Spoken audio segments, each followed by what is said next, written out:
ser puro. Ser puro significa ser sem mistura, significa ser sem mal algum. Ser puro significa aquilo que Jesus fez na cruz do Calvário. Ele não entregou, eu vi o pastor William na sexta-feira passada, se eu não me engano, Jesus não entregou apenas 1 litro, meio litro do seu sangue, ele entregou o seu sangue inteiro.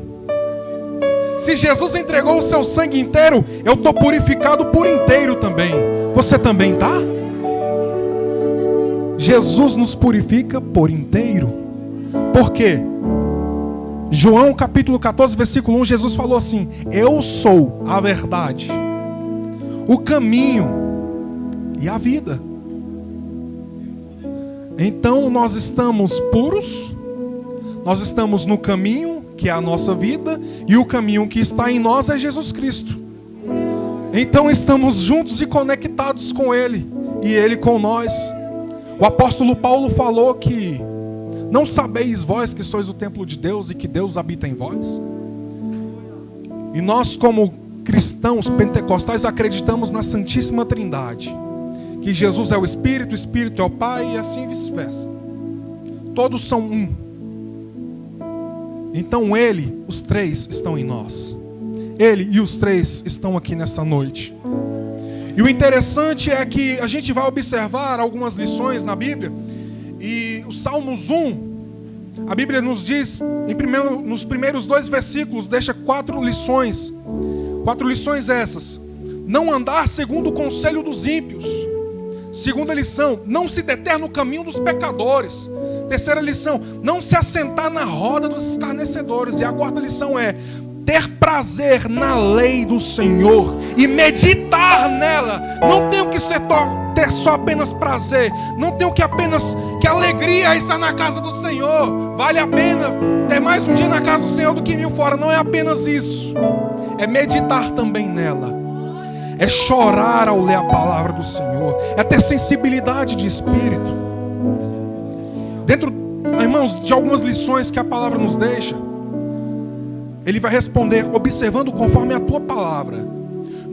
Em João capítulo 1, versículo 1, a Bíblia diz assim: no princípio era o verbo, e o verbo era Deus, e o verbo estava com Deus. Nada do que se fez foi feito sem Ele, mas foi feito por Ele. É a palavra, observando conforme a tua palavra. Jesus também é a palavra. Ele é o caminho e Ele também é a palavra. Mas também é uma palavra de verdade. Por quê? Porque fora da verdade dele, a gente é mentiroso. Porque fora do caminho dele, a gente está no caminho errado. Porque fora da sua verdade, a gente está à beira do abismo. Mas com Jesus, a gente lê: o salário do pecado é a morte, mas o dom gratuito de Deus é a vida eterna. Com Jesus é desse jeito. Irmãos, observando homens na palavra do Senhor, homens que Deus levantou e jovens que foram segundo o seu coração, a gente vai ver Daniel no capítulo 1, versículo 8. Daniel, ele coloca no seu coração o propósito de não se contaminar com os manjares do rei, com os manjares de Nabucodonosor. Por que que ele não se contamina? Por que que ele não quer se contaminar? Porque ele sabe a quem é o Deus que ele serve. Por que que ele não quer se contaminar? Porque ele sabe que se ele se contaminar, ele perde a presença de Deus na sua vida. Porque se ele se contaminar, o Espírito Santo não vai ter mais parte com ele. Capítulo 3, versículo 20 de Daniel, nós vamos ver 3 jovens que, por mais da sua vez, não estão se contaminando com os manjares do rei, que por sua vez agora vão negar a adorar a imagem, vão negar a idolatria. 3 jovens, estando também diante de todo o povo de Israel que foi cativo, de todo o exército da Babilônia. Esses 3 jovens não vão obedecer o decreto do rei. Que decreto era esse? Que todo mundo tinha que adorar a imagem dele. Ou seja, que todo mundo tinha que se contaminar com o mundo, com as práticas mundanas. Mas esses 3 jovens não vão se prostrar. Talvez os príncipes de Judá se prostraram. Homens, sacerdotes se prostraram e adoraram a imagem, mas 3 jovens não vão se prostrar. E observa que o decreto era que aquele que não adorasse seria lançado dentro de uma fornalha. Por quê? Porque seria visto como uma afronta. E os jovens não vão se prostrar. A gente vai para a fornalha, mas eu não me prostro. Porque o meu Deus, Ele é o Criador dos céus e da terra. Se Ele criou os céus e a terra, Ele também pode me livrar do fogo. O interessante é que o rei vai ficar indignado. E aí Nabucodonosor vai falar assim: ó, eu te dou mais uma chance. A você Sadraque, você Mesaque e Abednego. Mas agora, se você não me adorar, será lançado. Toque o som, toque as buzinas, os pífaros. Então tocaram, irmãos, os seus instrumentos. Quem disse que eles 3 se prostraram? Jovens que andam na presença de Deus não se prostram diante do mundo. Jovens diante da presença de Deus não vão se prostrar daquele que tem inveja do próprio Deus, que é Satanás. Irmãos, eles vão ser jogados dentro da fornalha. Jovens, eles vão ser prostrados, não vão se prostrar, mas eles vão dentro do fogo. E nessa noite, como eu estou vendo que está chovendo, eu já venho profetizar alguma coisa. Lá fora pode estar chovendo, mas aqui dentro está chovendo também. Está chovendo o quê? É o fogo do Espírito. É chuva de bênçãos. Por quê? Porque o povo está pagando o preço de, em pleno época de chuva, ir para a igreja. Sábado, e o jovem está na igreja. Hoje é sábado, eu podia estar em algum determinado lugar, no aniversário ali, de um fulano ali, outro aqui. Mas eu não vou me prostrar indo para o aniversário. Eu vou me prostrar na presença do meu Deus. Irmãos, Nabucodonosor mandou os homens mais fortes do seu exército atarem, prender, amarrar esses jovens. Prenderam eles, amarraram eles. Agora vão jogar eles lá dentro da fornalha. Só que eles estavam atados, eles não podiam se mover, então alguém tinha que levar eles. Os servos de Nabucodonosor levou eles lá. Só que quando eles chegaram perto do fogo, irmãos, o interessante é que eles vão cair dentro do fogo e aqueles que estavam levando eles vão morrer. Mas o interessante é que eles vão cair dentro do fogo e não vai se queimar. Por que eles caem dentro do fogo e não se queimam? Porque o valente desceu lá naquele dia. Porque Deus desce na presença daquele que não se prostra diante do mundo. Deus envia os seus anjos, Jesus está presente. Irmãos, Pastor William, sábado passado estávamos também num culto de jovem. E o interessante é que lá o tema era Mateus 6, capítulo 6, versículo 6. E a Bíblia diz, Mateus capítulo 6, versículo 6.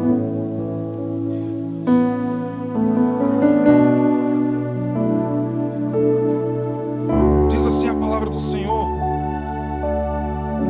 mas tu, quando orares, entra no teu aposento, entra no teu quarto e fecha a tua porta.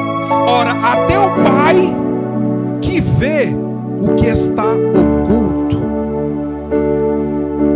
A palavra, ela tem que estar presente. Querendo ou não que a palavra esteja presente, a palavra vai estar presente. Porque quando eu penso que estou escondendo alguma coisa, o meu Deus está presente. Quando eu penso que eu estou escondendo de alguém, Ele está vendo tudo. E o interessante é que às vezes a gente já vem assim: irmão, minha vida é uma carta aberta. Irmão, a minha vida é transparente. Não é 100% transparente. Porque eu posso ver você uma coisa aqui, eu posso ver você falar uma coisa aqui, mas no teu particular Deus vê outra coisa. Às vezes, é claro que às vezes a gente olha para alguém que louva a Deus, que prega a palavra, que tem oportunidade, ou que pastoreia, e a gente olha: pastor, irmão, aquele pastor lá, ele é cheio da presença de Deus. Mas irmãos, uma coisa certa é: os meus resultados externos são frutos dos meus trabalhos internos. O que o irmão vê na minha vida externa é porque eu tenho reflexo da minha vida interna.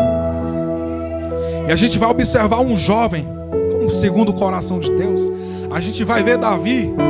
Só que Davi chegou um certo dia que o seu exército estava na guerra. Só que Davi não foi para a guerra. 2 Samuel capítulo 11. Samuel não quer ir para a guerra, ou Davi não quer ir para a guerra. Talvez ele está cansado, talvez ele está acomodado, talvez ele largou as raízes dele de lado. Só que o que eu vejo aqui nessa noite é que aqui é um culto raiz. E eu vou falar isso com clareza. Eu até mostrei para o meu pai. Nessa semana eu estava no meu Facebook vendo alguns stories lá. E aí de repente eu vi um cartaz de um povo de culto de jovens. Irmão, aí estava tocando, sabe que música? A musiquinha do Scooby-Doo. Alguém aqui conhece o Scooby-Doo? Eu cresci assistindo Scooby-Doo. Isso é sério e engraçado. Por quê?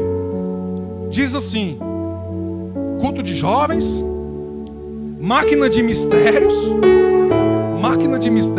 e mais embaixo dizia: traga uma almofada. Irmão, você está indo para a igreja para dormir ou para sentir a presença daquele que vai se fazer presente nas nossas vidas? Você vai para a igreja para adorar, para se prostrar, ou vai para dormir, para ficar descansando? Talvez a chuva segurou, mas você tem que ir para a igreja não é para ficar do lado de fora conversando com o irmão. Não, você tem que entrar para dentro, porque Deus está do lado de dentro, do lado de fora. Aleluia! E Davi vai ficar em Jerusalém, Davi vai ficar no palácio, no seu aposento real. Só que o interessante é que Davi, ele vai dar uma passeada no terraço, porque ele não foi fazer aquilo que ele foi chamado para fazer. Se você não fizer aquilo que você foi chamado para fazer, provavelmente vai te dar mal. Alguma coisa ruim vai acontecer, porque foi Deus que chamou. E se você não está ouvindo a voz de Deus, está desprezando, Deus vai cobrar. Só que Davi estava ocioso. Ele está no terraço, e de repente ele vê alguém lá embaixo. E quem disse que ele olhou e tirou o olho? Ele olhou e ficou olhando. Versículo 2 de 2 Samuel, capítulo 11. A Bíblia vai dizer que Davi manda perguntar quem era aquela pessoa que ele viu. Aí alguém vai responder: Senhor, essa não é Batseba, filha de Eliã, esposa de Urias? O interessante é que ele vai nem dar bola para o que falaram. Ela é esposa, ele não dá moral. Ele vai continuar querendo saber mais. Aí ele manda chamar ela. Aí alguém vai lá e chama. E ela vem. O que acontece? Cai em pecado. Quem era Urias? Fazia parte do soldado de Davi, dos soldados de Israel. E onde estava o exército? Estava onde? Na guerra. Seu marido não estava presente. Mas Davi, ele não teve vergonha na cara. Davi, ao invés de nesse momento agir como homem segundo o coração de Deus, se esqueceu, porque ele estava desviado do caminho dele. Ele não estava onde ele devia estar. E aí a gente vai ver algumas coisas. Por quê? Porque Deus está vendo tudo. Davi chamou aquela mulher, mas Deus está vendo que ele chamou aquela mulher. Aquela mulher foi, mas Deus está vendo. Davi pecou, mas Deus está vendo. E o interessante é que Davi está fazendo tudo isso e depois vai tentar ocultar tudo, mas Deus está vendo tudo. E o interessante é que no começo Davi acha que ninguém está vendo nada, mas no final é Deus que finaliza a situação. E a gente, num tema bastante atual, irmãos, a gente vê que Davi, ele gosta de trocar mensagem. Olha só, versículo 3, ele manda perguntar quem é ela. Aí, o mensageiro chega diante dela e fala: o rei tem uma mensagem para você. Ela: o quê? Quem é tu?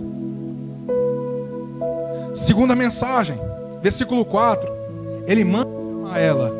Chega o mensageiro e fala: agora o rei está te chamando, vamos lá. Ela ia se esconder do seu rei? Ia negar o seu rei? Não, ela foi até lá. Versículo 6, ele manda uma mensagem.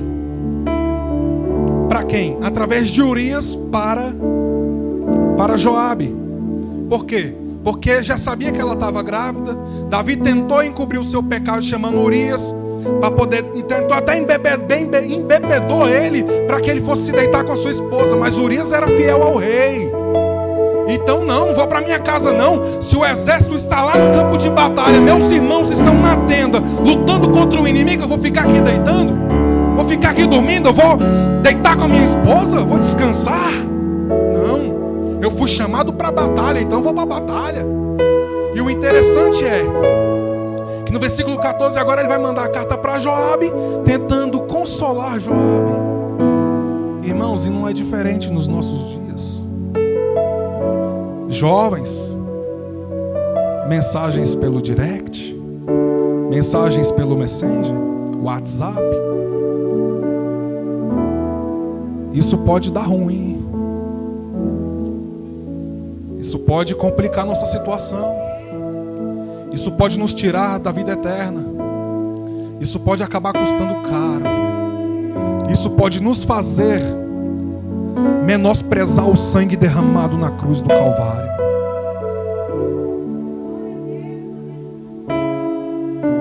Davi mandou 5 mensagens. Agora a 6ª mensagem, me pergunta quem é que manda. Quem mandou a 6ª mensagem? Pergunta para mim. Só aqui no altar. Quem mandou a 6ª mensagem? Deus. Porque para Deus só basta uma palavra. Capítulo 12. E enviou o Senhor a Natã a Davi. Aí Natã chega diante de Davi e fala: Senhor, eu tenho uma mensagem para ti. Aí Davi vai ouvir aquela mensagem. Só que Natã é profeta. E o que é o profeta? O profeta é o mensageiro de Deus. Então ele tem que trazer a palavra de Deus. Ele tem que trazer a mensagem de Deus. E ele vai começar falando: numa cidade havia 2 homens, um homem rico e um homem pobre. O homem rico, ele tinha muitas ovelhas, ele tinha muito gado. Irmão, o camarada era milionário. Só que o homem pobre, ele não tinha nada, senão uma cordeirinha. Apenas uma cordeira. Só que o homem rico recebeu um viajante em sua casa. Ele recebeu uma visita. E ao ele receber essa visita, ele não pegou do seu gado, ele não pegou das suas ovelhas para receber o seu amigo, o seu viajante. Ele vai pegar do pobre. Ele vai tirar daquele homem que tinha apenas aquela cordeirinha. Ele vai pegar a cordeirinha daquele homem. E essa cordeirinha, ela deitava no peito dele, do homem pobre. Essa cordeirinha comia no mesmo prato que ele. Essa cordeirinha bebia no mesmo copo que ele. Essa cordeirinha foi criada com seus filhos. Só que o interessante é que aí Davi fica indignado com essa situação. Aí fala: esse homem tem que morrer. Ele está no trono, ele está em pecado diante de Deus e ele sabe disso. E mesmo assim ele fala: esse homem tem que morrer. Achando que de Deus se esconde. Ele está achando que ninguém sabia de nada. Ah, ninguém sabe de nada, não vai dar nada. Mas Deus está de olho. Não pensa que a sua vida é apenas uma carta aberta. A minha vida é transparente. Eu posso fazer algo errado aqui que meu papai não vai saber. Eu posso usar alguma coisa na minha escola com meus amigos que não vai dar nada. Meu pai não vai saber. Irmãos, eu também fui jovem. Aliás, eu tenho 23 anos. Há pouco tempo eu larguei, acabou os estudos. E na escola era o seguinte, irmão. Vamos jogar um futebol, beleza, todo mundo saía jogar futebol. Só que aí chegava lá na quadra, lá no futebol, aí vinha alguém com aquela seda, aí o outro com a inteira aqui, com a situação ali. Quando pensava que não, já estava: toma aí, ó, dá um trago aí, dá um tapa aí. E às vezes é até filho de crente, vai lá e consome.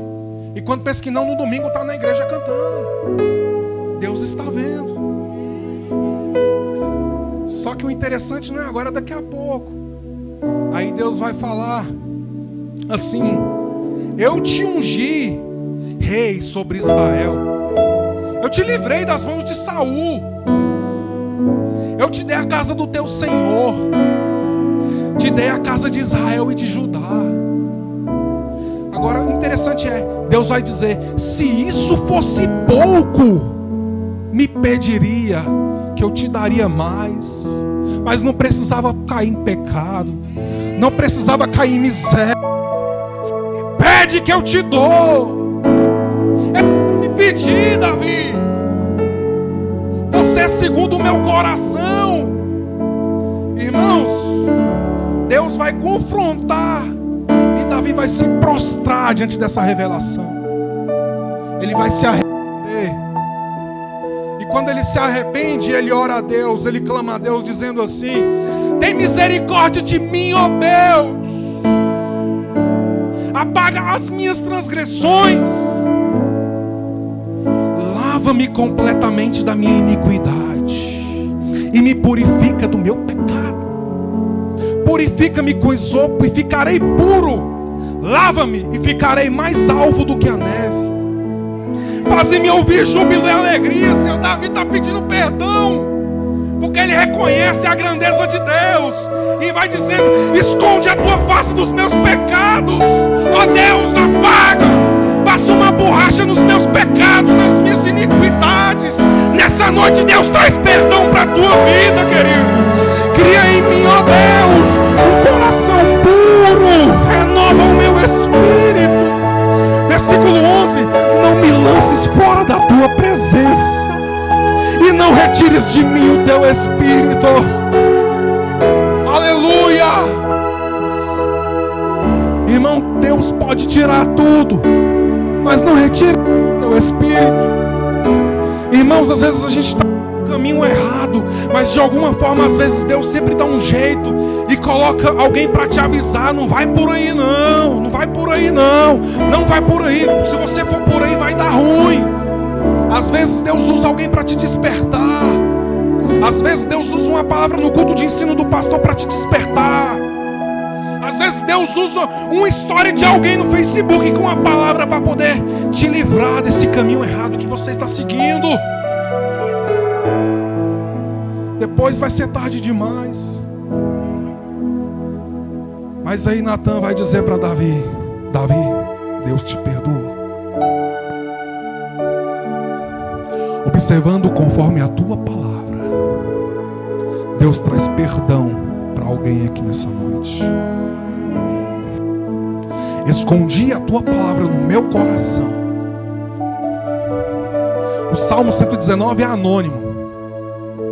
E os historiadores e teólogos afirmam que provavelmente foram 3 pessoas: Davi, Esdras ou Daniel. Mas Davi caiu em pecado. E agora que Davi escreveu essa mensagem para Deus, Deus perdoou ele. Só que o interessante é que a gente tem que cair na realidade, se despertar com a palavra e voltar para o joelho. A gente tem que se despertar na presença de Deus e voltar a orar. Não orar apenas quando alguém profetizar na nossa vida e depois que passa um tempo, pronto, esqueci. Porque às vezes a gente é assim, irmãos. Deus vem falar conosco, usa alguém, e quando pensamos que não, a gente está naquela euforia, naquele alvoroço. Não, tem que ir para a igreja, tem que ir para a igreja. Depois de um tempo a pessoa relaxa. Depois de um tempo a pessoa fica preguiçosa. Eu convido você a se colocar de pé, com seus olhos fechados. Porque na Bíblia Davi é o homem que mais revela pecado. Só que uma coisa, também é o homem que mais tem a frase escrita assim: a oração de Davi, a oração de Davi, a oração de Davi, a oração de Davi, a oração de Davi. Aleluia, Jesus. Saul perdeu a presença do Espírito Santo e continuou reinando. Mas Davi, ao sentir um pouquinho da ausência dela, dessa presença que é gostosa, que é maravilhosa, ele falou: Senhor, não faz isso comigo não. Senhor, perdoa o meu pecado. Senhor, reseta a minha vida, joga no mar do esquecimento. Senhor, não me tira da tua presença e não tira o seu espírito de mim. Aleluia. Louve comigo assim, igreja.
nosso peito dói.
Glória a Deus pelo Consolador.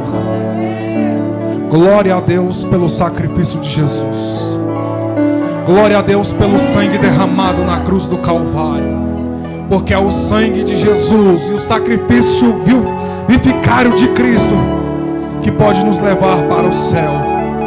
Porque é pelo sacrifício de Cristo que aconteceu que desceu o Consolador, o Espírito Santo, aquele que nos levará em breve para se encontrar com o nosso Senhor nos ares. Nessa noite, existem dois tipos de pessoa, ou uma grande probabilidade. A pessoa que já aceitou a Jesus e anda nos caminhos do Senhor, ela tem essa presença dentro dela.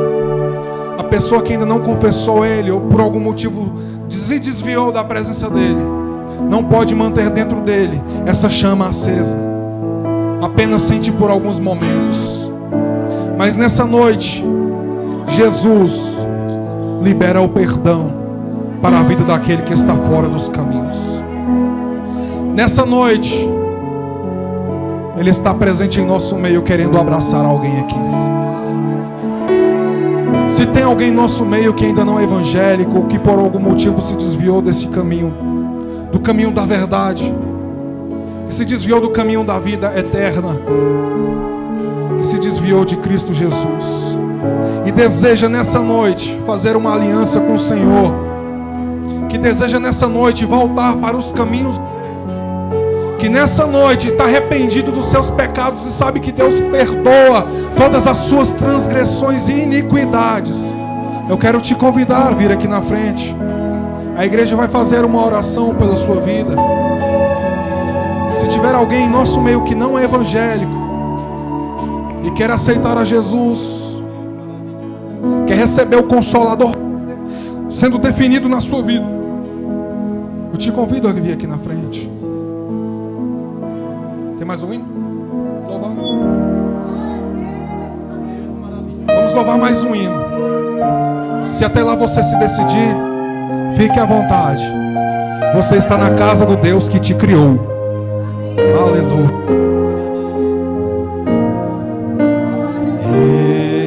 Estou no meu jardim, tranquei a porta, abri meu coração, reguei minhas raízes com minhas lágrimas, gotas de adoração. Senhor, não quero que os meus olhos percam o brilho do primeiro amor por ti. Não quero que em mim se perca o desejo de te adorar.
nessa noite que quer ser jardim particular de Deus? Tem? Então, se não temos nessa noite, que Deus possa te dar uma oportunidade próxima, porque Deus é Deus de amor, Deus é Deus que peleja por justiça em favor do seu povo. Então, irmãos, em Cristo Jesus, podem tomar os seus assentos. Eu quero agradecer a Deus mais uma vez, ao pastor William, pela oportunidade, pelo carinho, pela união, pela graça e pela comunhão que Deus tem colocado na vida do Senhor, da sua família. Dizer que é uma alegria, porque conforme meu pai falou, ano passado nós estivemos aqui pela primeira vez. Então, por algum motivo, em rede social, acompanhamos os irmãos evoluindo, e os jovens têm evoluído demais. Isso é o quê? Isso é jardim particular de Deus. Isso só acontece onde Deus está presente, porque Deus estava presente na vida de José, e aonde José colocava a mão era próspero, aonde José colocava os seus pés era próspero, porque Deus estava presente nele. E alguém diz assim: essa obra é santa, ninguém detém. Então, que Deus continue abençoando os irmãos. Se Jesus Cristo não voltar, até mais.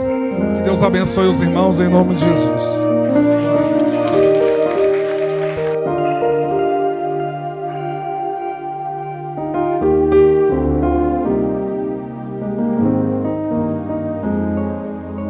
Glória a Deus. Amém, igreja? Vamos aplaudir mais forte o nome do Senhor nessa noite, irmãos? Então, só nos resta agradecer. Como eu estava falando com meu irmão Wellington agora há pouco, né? Falei, irmão, foi muito trabalho. Às vezes os irmãos veem assim, né? Um lugar pequeno, a decoração que nós fizemos sendo de uma maneira mais simples. Mas é muito trabalho, irmãos. Muita oração, né? Pagar muito preço para que isso que aconteceu aqui hoje, né? Possa correr tudo bem, tudo de acordo com a vontade do Senhor. É muita dedicação. Então só temos a agradecer, em primeiro lugar, a Deus, porque sem Ele nada disso teria acontecido. Quero agradecer também cada obreiro, cada jovem que se dedicou aqui, cada congregante, cada irmão que orou, os irmãos também que eu sei que não congregam aqui neste lugar, mas têm orado pelas nossas vidas. É sempre muito bom, né? Deus aqui, Ele está unindo famílias. Não importa em que igreja você vai estar amanhã, nós servimos o mesmo Deus. O mesmo Deus que está aqui vai estar contigo amanhã também, e está contigo todos os dias, porque Ele prometeu estar conosco todos os dias até a consumação dos séculos. Deus falou muito forte nessa noite, né? Falou que Jesus Cristo está voltando, o arrebatamento está próximo, Jesus Ele vem para levar a sua igreja. Talvez você até precisava vir aqui na frente, por algum motivo não veio, mas sabe de uma coisa, irmãos, talvez você não veio aqui na frente, mas eu tenho certeza que o Espírito Santo te visitou aí no seu lugar. Tenho certeza que Ele tocou em cada coração aqui nessa noite, irmãos. E a semente foi plantada em cada coração. A semente foi regada, né? Algumas já germinaram, já estão dando os frutos. Mas Deus é que sabe. Uns plantam, outros regam. Mas quem dá o crescimento é o Senhor. Todos ouviram a voz de Deus aqui nessa noite. E eu fico muito feliz porque eu nunca imaginava na minha vida estar vivendo momentos assim. Quem me conheceu há 8 anos atrás sabe do que eu estou falando. Não imaginava, irmãos. Então, todas as vezes que Deus proporciona momentos assim, eu fico muito feliz.